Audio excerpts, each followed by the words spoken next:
Hey, what's up, everybody? Bless me, Helio, for I have sinned. This is your friendly neighborhood podcaster, Rafa Sparza, coming to you on this great Sunday evening. I decided to record this one in the evening because I had a lot to talk about. There were a lot of different things that I was thinking over the weekend. There was, of course, a whole bunch of ADCC grappling, and then there were some other things that happened that I thought might make for good fodder. But more than anything, I wanted to get back to training this morning because I had to take a couple days off. It's what you do when you're a good podcaster. You got to give up a little bit of your training time here and there.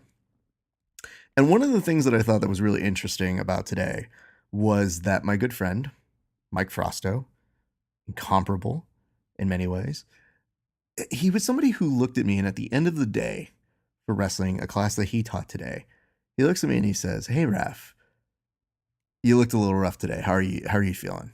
Because I could tell something was bugging you." There's an interesting element that I have in terms of a sports person. It dates back to when I was a kid, but it turns out it's never really left me.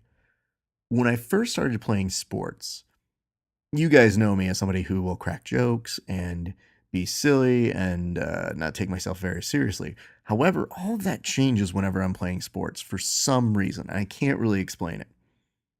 So whenever we would be out on the field and, playing soccer and shit like that, I would always just look like a different person. And it was just because I wanted to perform my best. And I'm not a natural athlete.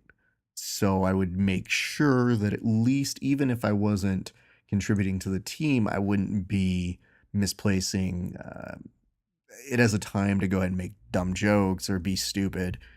Whereas a lot of other people are told to have a lot more fun, which is fine. I encourage people to have fun too. But whenever I would get on the field, I take it very seriously. And some people would notice that I was a different person. There's one particular story that always rings out in my head. There was this coach of mine, kind of an idiot of a human being, but he had been doing his job for years, and we got along okay. But there's one moment that always rings true to me, which is I don't know that he ever got to see my full personality. So whenever we would be doing drills, or we'd be playing scrimmages against ourselves, or doing something very, very specific based within soccer, there'd be a moment where he'd look at me and he'd just have this disapproving face. And I remember one time I messed up a kick and I was really angry at myself. I was really being hard on myself, and I just remember having a distinct look on my face where I just go, "Bleh." And he looks at me, and this is exactly how he sounds. He just goes, "Esparza." And I go, "Yeah?" He goes, "Esparza, grab your ears." This was the setup to a joke for him. "What?" "Spicer, grab your ears and pull your head out of your ass. Jesus Christ, you need to fucking loosen up. We need to get you a goddamn girlfriend or some shit." This is what was yelled across an entire 100-yard field to me. And it was funny. I definitely laughed, but I also knew in that moment, I was like, I guess I never really got to show my personality. I do distinctly remember I had videotape, though, or not videotape, but I had like an audio recording of one of the girls from drama club who recorded herself having a good time. Okay. And she did it as a gag. There was nobody actually doing anything. It was just, for whatever reason, she just put it on and it was funny. And I remember going up over to him and asking him, "Hey, do you need me to go do this? Do you need me to check in on this?" "Okay, cool. By the way, I do just fine for myself." And I play that recording and I go, "You good now? Because you made it seem like I need to get a fucking blowjob on a sports field." And then he finally laughed and he realized that I was pretty funny. But my friends, this is where it gets weird. I don't know, for whatever reason, I felt like I needed to prove him wrong or give him shit. But it was a lesson that I learned very quickly, how much I seem different whenever I'm playing a sport, or especially in Brazilian Jiu-Jitsu. And I really try to be loose because I don't really compete in jiu-jitsu, so I don't have that to worry about. But I also don't like to waste other people's time. So there was an interesting element that was happening today that I hate having to explain to people. But when I don't do something right, I'm not happy with myself, so I just really get angry. What becomes more frustrating if it seems like something that I have to work that's a physical limitation. And I don't like giving excuses, so I literally try to work through it. The thing that will make me mad, though, and this is something that really, really does bother me, is if I take away my ability or I take away the ability for the person I'm training with to not get their reps. So there were a couple times with the person who I was training with, an amazing training partner, where he looked at me and I was messing up the move, and it was just an instinct that I couldn't quite correct at the beginning. And he would ask me, he's like, "Hey man, do you want to run that again?" And because I didn't want to take away his reps, I just said, "No, you go, I'll go on the next rep." Kind of felt like a wasted rep to me. And he was being so freaking nice. But that's a little bit of the inside mentality to my brain. I don't necessarily think it's right. I don't necessarily think it's good. It's just kind of what happens. And it always made me analyze a part of my brain that gets a little bit hard on myself. So I guess the thing I wanted to talk about today that connects to that, at least in my opinion, is our good friend Keith Krikorian, who's on this week's episode of Verbal Tap, plug. There was a moment last year when I remembered he was down on himself, that he didn't fully perform as well as he could have. And having a lot of experience on being hard on myself, I gave him a couple notes and I just said, "Hey, here's what I think you should think about." Or, "Hey, here, I've been here. I know what that's like. You're super talented and sometimes you can't see it for yourself."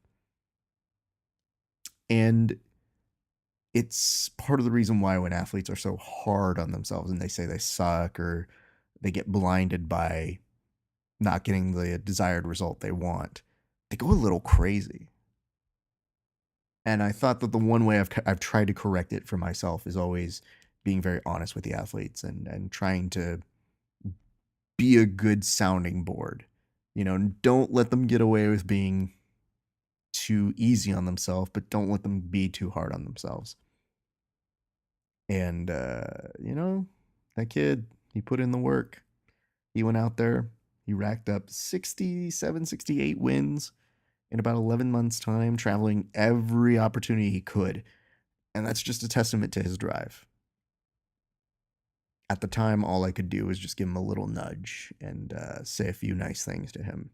But credit and all of that work is him. So when I see people who are hard on themselves, I usually recognize a kindred spirit. And I'll tell you this much as I can give the advice, I'm still working on it myself.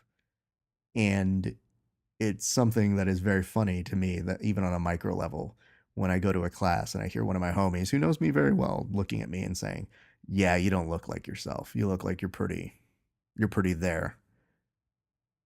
As hard as I want to be on myself, I have to sometimes remember, chill the fuck out, dude. Your soccer coach was an idiot, but maybe, just maybe, he wasn't wrong. Nah, fuck that. He was really wrong. He was really a big idiot. And really, that was a poor choice of words to yell out at somebody. And if we're really analyzing the joke, yelling out, "Pull your head out of your ass," like that was the best one-liner he had. I don't know. I just thought it would be a good moment for you guys. I don't know where you are at or where you're thinking of things, but from my experience, the only true way that you ever are able to grow from a certain moment or make it a useful loss or make it a useful way of getting better is to recognize when you are being a little too hard on yourself, because it can become very frustrating and it can become very to the point where you won't acknowledge the things that you do well. So, I'm not telling you to go out there and have a giant ego about yourself. I'm just saying, every once in a while, when you recognize or somebody tells you and gives you some feedback, the best thing you can do is listen to it, acknowledge it, and say, that's some good intel to have. And that's where I'm at today. So I just want to say thank you guys so much for tuning in. I hope you guys are enjoying these Grappling Hour episodes. If you so feel like you've got a topic that you'd like me to address, send it my way. Attach me at Grappling Hour on Instagram, slide into our DMs, or hit me up on Twitter, or hit me up on Facebook, all of those places. Your feedback has been phenomenal. And like I said, I was waiting to record this later tonight because I had so many different directions I was considering taking it. But I felt like, especially after wrestling, I said, I might have something to talk about after this. And because it is one of my harder days of training, I definitely had that to come back to. And one last thing to leave you on before we go and call this one a close for us today. If you do have good training partners, like my good friend Mike, who does give you that intel, be sure to tell them thank you for giving that sort of information. Because some people will just see you and be like, oh, yeah, he's just having a rough day. But it is a brave moment when people will actually give you that much needed kick in the ass every once in a while. So anyway, guys, again, thank you to our sponsors. Thank you to Ludagear. Thank you to Fire Grub Meal Prep. We appreciate you guys. Check out our next episode of Grappling Hour that is coming out on Tuesday. Got some great guests. Maybe some of the people who podiumed over at the weekend's ADCC trials. I think you will enjoy that. But you know what? It's going to do it for me today. It's been a great day for grappling, and we'll see you guys on the mats.